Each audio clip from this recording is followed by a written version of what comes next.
It was pointed out to the court that a handwritten statement had been issued by the arrested activists saying that they adopt this petition and that they are quite happy to have the present petitioners pursue the matter on behalf of the activists.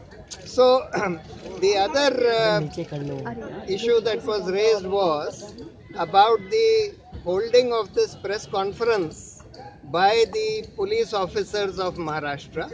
It was pointed out that this was totally irregular, totally unacceptable, against the orders of the court, on which Justice Chandrachud also remarked very sharply that how can the police officers of Maharashtra hold a press conference and denounce the Supreme Court for having entertained this petition.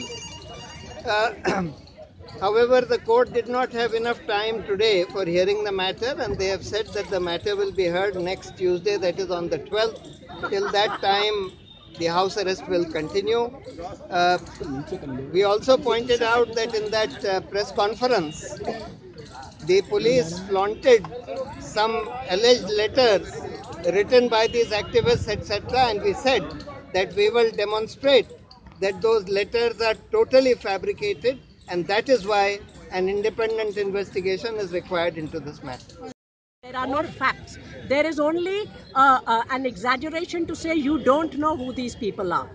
A person is not only going to be presumed to be innocent in the eyes of law, but a person will also be presumed to be a respected citizen.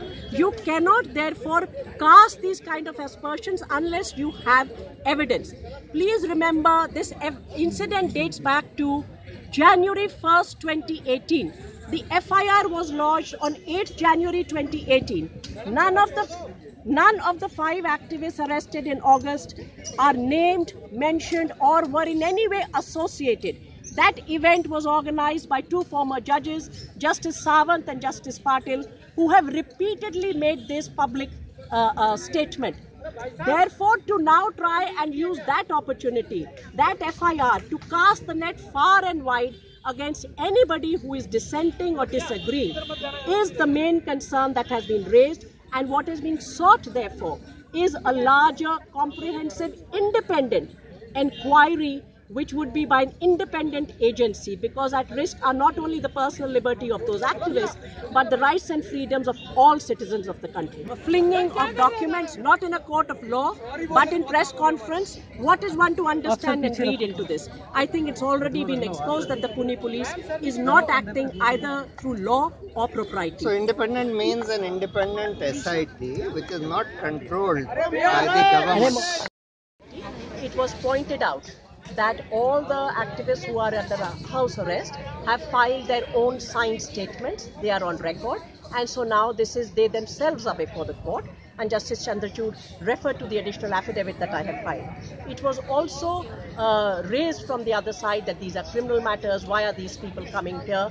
It was pointed out on the side, on behalf of the activists, that there are larger issues here. There are issues to show that false and fabricated documents, particularly letters, are being presented to the media rather than in any court of law, and the court took very serious note of the manner in which Pune police has been conducting press conferences, as well as to say that you are not only conducting press conferences while we are seized of the matter, but they seem to be pointing fingers at the role of the Supreme Court, which clearly is absolutely unacceptable and almost contemptuous. They were asked to exercise restraint while the court is seized of the matter. It was also pointed out to the court that we will demonstrate that these letters are totally false and fabricated, and it was also pointed out that what we are looking for is actually a larger independent inquiry investigation by an independent agency, the contours of which will be presented to the court at the next hearing. So till then, the interim protection will continue of house arrest.